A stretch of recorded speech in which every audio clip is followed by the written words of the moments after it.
Environmental goals के अंतर्गत climate change और सस्टेनेबल कंजम्पशन को दिए गए महत्व का स्वागत करता है। मैं हमेशा ब्लू रिवॉल्यूशन का पक्षधर रहा हूं, जिसमें हमारे छोटे छोटे आइलैंड राष्ट्रों की रक्षा एवं समृद्धि, सामुद्रिक संपत्ति का न्यायोचित उपयोग और नीला आसमान, ये तीनों बातें सम्मिलित हैं। 25 सितंबर 2015 संयुक्त राष्ट्र संघ की साधारण सभा की बैठक में भारत के प्रधानमंत्री का आह्वान था कि मैं जब ब्लू रेवोल्यूशन यानी नील क्रांति की बात करता हूं तो उसका अर्थ होता है जलचर का सतत विकास, उससे समृद्धि। जलचर यानी मछली व पानी में पलने वाले अन्य जल जीवों का विकास, उनके पालन से मछुआरों का विकास। संयुक्त राष्ट्र संघ के सस्टेनेबल डेवलपमेंट गोल का यह महत्वपूर्ण हिस्सा था, SDG 14।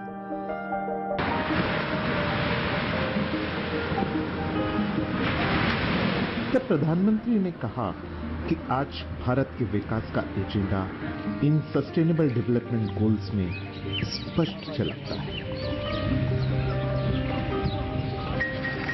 हम जमीन पर जीने वाले प्राणी हैं, किंतु महासागरों, नदियों, तालाबों, पोखरों आदि पर हमारी निर्भरता हमारी कल्पना से परे है। पृथ्वी की सतह का 99% भाग जल से आच्छादित है। भारत की 1/3 से अधिक यानी 35% जनसंख्या उसकी विशाल तट रेखा पर रहती है और समुद्र तट पर स्थित भारत के हजारों गांवों में लाखों लोग समुद्र से मछली पकड़ने के रोजगार में लगे हैं। नदियों, तालाबों, पोखरों पर निर्भर ऐसे लोगों की संख्या करोड़ों में है। अंतर्राष्ट्रीय अध्ययनों के अनुसार भारत को अंतर्देशीय और समुद्री जैव संसाधनों का अपार वरदान प्राप्त है। भारत दुनिया में मछली का सबसे बड़ा उत्पादक और अंतर्देशीय मछली का दूसरा सबसे बड़ा उत्पादक है। हम लोग समुद्र पे ज्यादा से ज्यादा मतलब हमारा जो संसार है लोगों का गुजरान जो चलती है वो मोस्टली समुद्र के ऊपर ही चलती है। तो लोग उसी समंदर को पूजा करते हैं और जिसकी मतलब अभी धंधा जो मछुआरे का धंधा हो या ना हो वो भी इसमें पूरा शामिल हो जाता है। इंसान की पैदा की हुई करीब 30% कार्बन डाइऑक्साइड महासागर हजम कर जाते हैं, यानी विश्व की गर्म होती जलवायु का असर कम करते हैं। वे दुनिया में प्रोटीन के सबसे बड़े स्रोत भी हैं। 3 अरब से अधिक लोगों के लिए प्रोटीन के प्राथमिक स्रोत महासागर हैं। हमारे पूर्वजों के पास शायद ये आंकड़े नहीं थे, लेकिन इस तथ्य से वे भली भांति परिचित थे। अब आंकड़े तो हैं, लेकिन पारंपरिक ज्ञान कमजोर पड़ गया है। मछली की अवैज्ञानिक व बेरोक-टोक पकड़ के कारण मछली की बहुत सी प्रजातियां तेजी से गायब हो रही हैं। भारत ही नहीं, दुनिया में भी मछली पालन और उससे जुड़े रोजगार को बचाने तथा पुराने रूप में वापस लाने के प्रयासों में बाधा पड़ रही है। आज से 10-15 साल पहले जितना फिश ब्रह्मपुत्र में मिलता था ऑल वैराइटीज का, अभी इतना मिलता भी नहीं है। फिर भी लोग पकड़ते रहता है। जैसे हम लोग असम में बोरलिया माछ, इलिश, रोहू, कतला, आड़ी, ऑल वैराइटीज का मिलता था, लेकिन इतना नहीं है पहले जितना था। आज से 10-15 साल पहले जितना मछली था नदी में इतना नहीं था, क्योंकि इसका कारण मेरा हिसाब से एक ही है, वो ब्रीडिंग का टाइम में जो पकड़ता है वही इफेक्ट अभी पड़ रहा है। भारत में तो बच्चे बच्चे के लिए मछली जल की रानी है। पीढ़ी दर पीढ़ी ये लगाव जुड़ाव कैसे प्रकृति सम्मत है, वो भी खेल ही खेल में झूमते गाते अटखेलियां करते करते बच्चों को मछली से प्यार हो जाता था। खेल ऐसा कि जमीन पर, दीवार पर जहां भी हाथ पहुंचा वहां तक टेढ़ी मेढ़ी रेखा में जल की रानी उकेरी। मछली उकेरी तो जल की बहती लहर भी साथ में खींची। मानव सभ्य हुआ, मन में प्रकृति के भाव भित्ति लेख के रूप में गुफाओं, कंदराओं में आज भी हम देख सकते हैं। जब बात लेन देन की हुई तो प्रारंभिक मुद्राओं व मुहरों में भी प्रतीक मछली के। सदियों से चितेरे भी अपनी कलम से इसे चित्रित करते आए हैं। हमको भगवान ने दी हुई एक देन है कि आप समुद्र के इस सीजन में समुद्र के पानी में न जाए।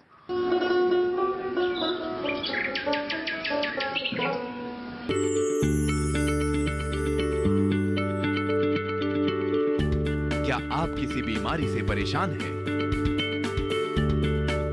चाहते हैं डॉक्टर की सलाह? तो हम हैं आपके साथ। बताएंगे आपको जीने की राह। समस्याएं आपकी, समाधान देश के मशहूर विशेषज्ञों के। घर बैठे बात करें देश के जाने माने डॉक्टरों से। हमारे लाइव प्रोग्राम स्वस्थ किसान में हर शनिवार शाम 6 बजे से 7 बजे तक।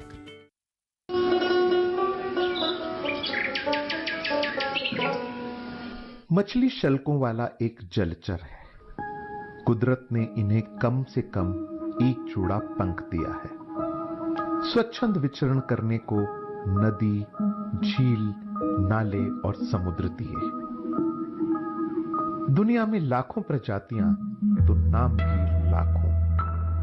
अपना भारत भी विभिन्न प्रकार की मछलियों में बहुत धनी रहा है। हर तरह की मछली, पूरी सृष्टि में हर चीज की तरह एक अद्भुत जगह इनकी भी। भले ही कुछ मछलियां हम में से किसी की थाली में काम न आती हो, पर प्रकृति की थाली में सब अपने अपने गुणों की खान है। और प्रकृति प्रेमी हमारे पुरखों ने अपने गीतों, कहानियों में खूब किया इनका बखान।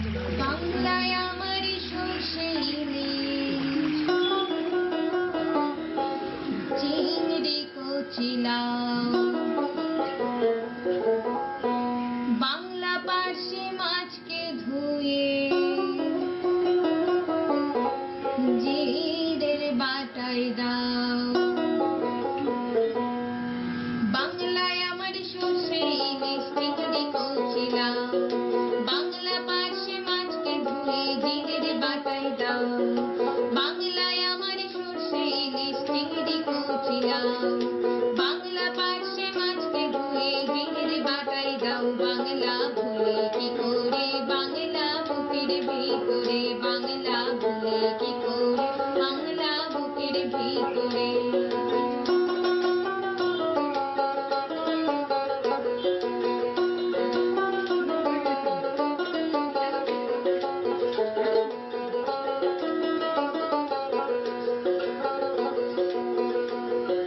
বাংলা ভুলে কি করে, বাংলা বুকের ভিতরে, বাংলা ভুলে কি করে, বাংলা বুকের ভিতরে। বাংলায় আমার সর্ষে ইলিশ চিংড়ি কচিলাও। বাংলা পার্শ্বে মাছকে ধুয়ে জিরের বাটায় দাও। বাংলা ভুলে কি করে, বাংলা বুকের ভিতরে, বাংলা ভুলে কি করে। मोस्टली कैसे होता है कि मई के महीने में समुंदर थोड़ा सा पानी का कलर चेंज हो जाता है और उसके साथ साथ जो लहरें रहती है, लहरें भी अपना आकार बदलती है। मतलब लहरें एक गुब्बारे की तरह, बलून की तरह फैलती है और बलून की तरह वो उछलना शुरू हो जाता है। हमको भगवान ने दी हुई एक देन है कि आप समुद्र के इस सीजन में समुद्र के पानी में न जाए। तो वो एक इंडिकेशन रहता है कोली लोगों को। और दूसरा एक इंडिकेशन, जब वो जो ब्लू बलून जो आता है पानी के साथ साथ, उसके साथ छोटे छोटे कीड़े आते हैं जो अपने आंख से हम लोग देख नहीं सकते। वो जो झाग आता है, लहर के साथ जो झाग आता है, झाग के साथ साथ वो सारे कीड़े समुद्र के किनारे में आ जाते हैं। उस कीड़े को हम लोग, ये स्थानिक लोग यहाँ के पनोल बोलते हैं। वो पनोल का एक गंदा ऐसा स्मेल आता है। वो पनोल 3 बार आने से ऐसा सोचते हैं कि अभी बारिश शुरू होने वाली है, तो वो जैसे बारिश का वो इंडिकेशन लोगों को मिल जाएगा, लोग अपने जहाज किनारे पे मतलब चढ़ाना शुरू कर देते हैं और उसके ऊपर पूरा प्लास्टिक का कवर वगैरह डाल के पूरा बारिश भर मतलब अंदर के जो भी मेंटेनेंस है बोट का, जहाज का, वो करते रहते हैं। कर दिया। चौमासा यानी वर्षा के 4 महीने, कृषि प्रधान देश में उत्सव का अवसर।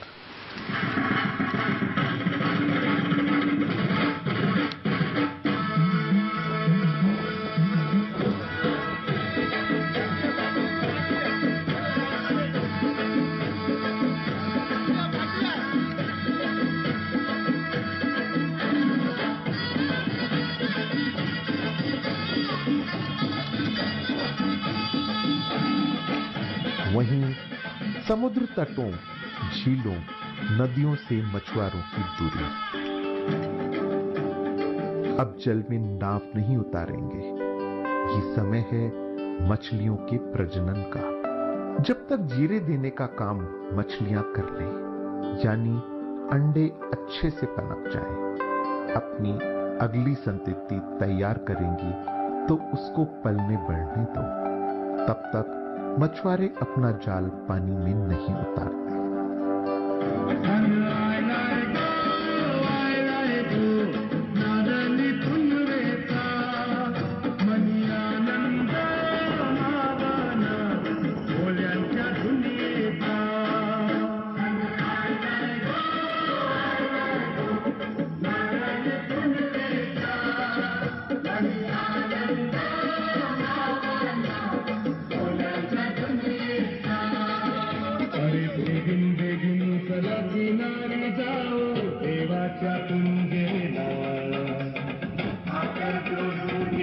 नरियाली पूर्णिमा, श्रावण मास पूर्णिमा से पहली संध्या, तैयारियां शुरू हो गई। नावें सज रही, बाजार सज चुके हैं, जगह जगह बस्ती में उत्सव। उगते हुए सूर्य के साथ नई उमंग, उत्साह और अभिलाषा। नारियल पूर्णिमा जो है ये जो अपना रक्षाबंधन आता है उसी दिन को सावन मास की पूर्णिमा होती है।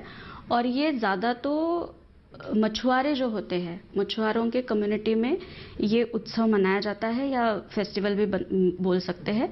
से महाराष्ट्र, गुजरात, इस तरफ ज़्यादा ये मनाया जाता है। इस दिन क्या होता है कि मछुआरे अपना पूरा जो उनका रहन सहन है वो मछली पकड़ने पे डिपेंड है, तो उसके लिए समुंदर में या सागर में अर्घ्य देते हैं। और ये जो अर्घ्य देते हैं उसके लिए उनके पास बहुत सारे लोकगीत भी हैं, तो उसे नारियल पूर्णिमा बोलते हैं। और अर्घ्य जो देते हैं वो नारियल का होता है। इतना उल्लास हो भी तो क्यों ना हो, महीनों बाद मछुआरे अपनी नाव जो समुद्र में उतारने वाले हैं। यहां भी भाव और गहरा, परंपरा, कृतज्ञता व्यक्त करने की। मछली मछुआरों का आधार है, मछली का आधार है समुद्र। जीविका की शुरुआत समुद्र में नारियल अर्पित कर होती है। महासागर से लेते हैं अनुमति उसमें जाल उतारने की, मछली पकड़ने की।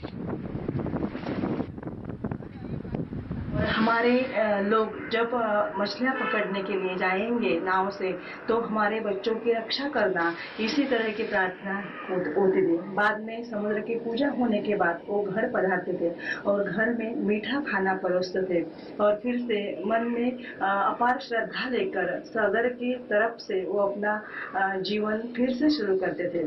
इस दिन नारियल की ही भरपूर व्यंजन बनाए, खिलाए और बांटे जाते हैं। ये केवल त्योहार नहीं, अपितु समाज की परंपराएं हैं जो एक पीढ़ी से दूसरी पीढ़ी सहज भाव से अनुभवों का स्थानांतरण करती चली जाती हैं। जो खाना पकाते हैं उसमें नारियल का इस्तेमाल करते हैं। नारियल तो पहले हमारे यहाँ नहीं था, लेकिन प्रशांत महासागर से सदियों पहले नारियल यहाँ आ गया और हमारे गोवा के लोग इसका इस्तेमाल करते हैं। नारियल पूर्णिमा होती है श्रावण महीने में, तो उस समय लोग समुद्र को नारियल अर्पित करते हैं। और हर चीज़ में गोवा के जो फिश करी हो या कोई शाकाहारी करी हो, इसमें अनिवार्य होता है नारियल का। जो पुराने ज़माने के हमारे बाबा परदादा थे, दादा परदादा, वो मतलब एकदम धूमधाम से मनाते थे।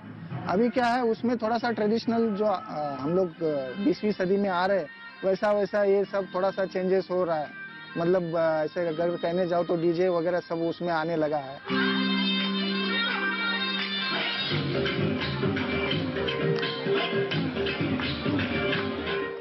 मणिपुर की घाटी, लोकटक झील, यहाँ की सुदृढ़ अर्थव्यवस्था भी इसी से तो है।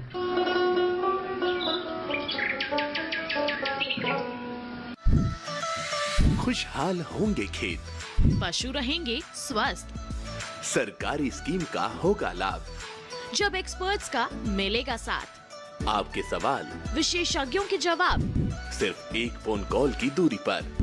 देखिए किसानों का अपना प्रोग्राम हेलो किसान, सोमवार से शुक्रवार शाम 6 बजे से सिर्फ दूरदर्शन किसान पर।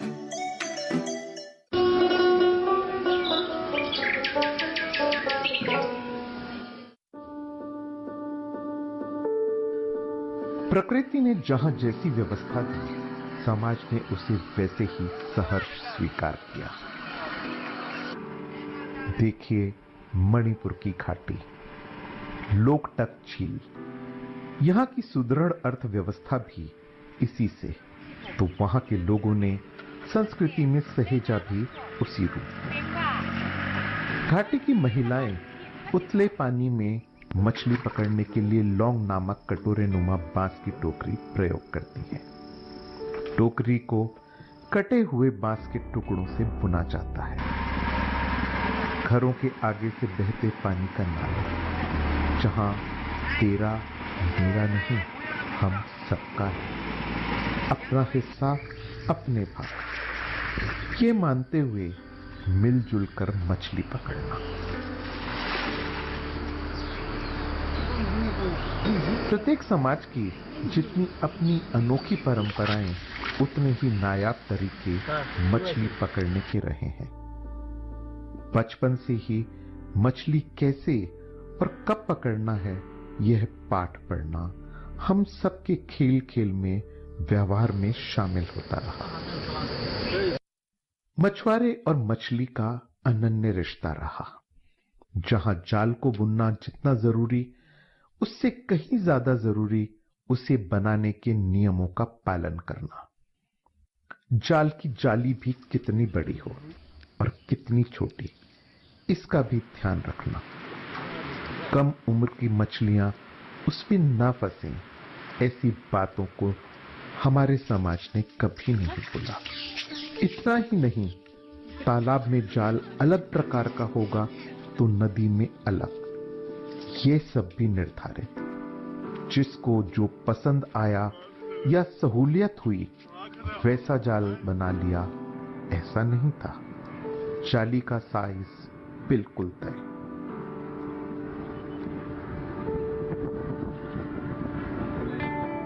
जाल के साइज की सुनिश्चितता के साथ मछली पकड़ने के स्थान के भी अपने नियम। जिस जगह मछली की बढ़त होती, वहीं से मछली पकड़ना। किस इलाके में कौन सी मछली की प्रजाति सबसे ज्यादा पाई जाती है। जब वह 4-6 महीने में निकलने योग्य हो गई हो, तो वह इसमें स्वयं आ जाए, बाकी उसमें से बाहर निकल जाए। मछली हमारे यहाँ प्रोटीन का स्रोत ही नहीं, सौभाग्य का शुभ चिन्ह ही रहा है। देश के कई भागों में, जीवन के कई प्रसंगों में, विवाह आदि में मछली को शुभ प्रतीक माना गया है। उत्तर प्रदेश कोई तटवर्ती राज्य नहीं, पर शासन की मुद्रा में 2 मछलियां आज भी विराजमान है।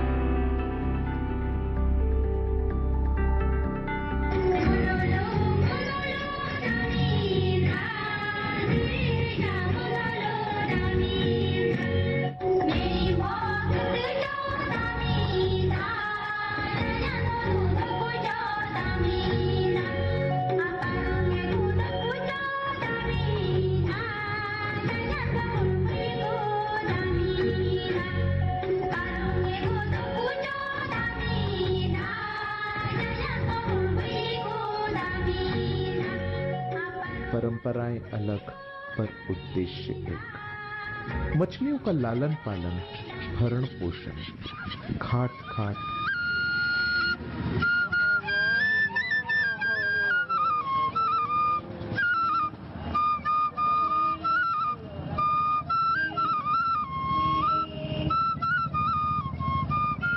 हर जगह दीपदान की परंपरा, जल की पूजा, दीप भी गुंधे हुए आटे के, जो जलने के बाद मछलियों का भोजन बन जाए। पितरों की आत्मा की शांति के लिए पिंडदान, पिंडदान से भी जलचर का पोषण। लोगों को दिशा मार्गदर्शन करने का काम करते थे, नदी के प्रवाह को बताने का काम करते थे। साथ ही आज की तरह दीपदान दोने में, पत्तल में या प्लास्टिक के उसमें नहीं होता था उस समय। उस जमाने में दीपदान आटे का, तत्काल आटे से तैयार करते थे, उसमें शुद्ध घी से दीपदान करते थे।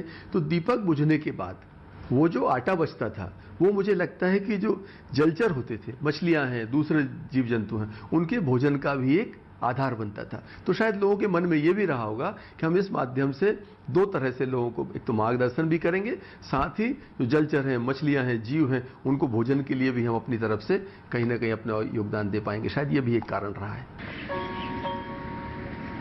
आज सांस्कृतिक संपदा टूटी, परंपराएं बिखरी, तो प्रकृति भी रौद्र रूप लेने लगी। मछली के अनुवंशक स्रोत पर भी इनका गंभीर प्रभाव पड़ा।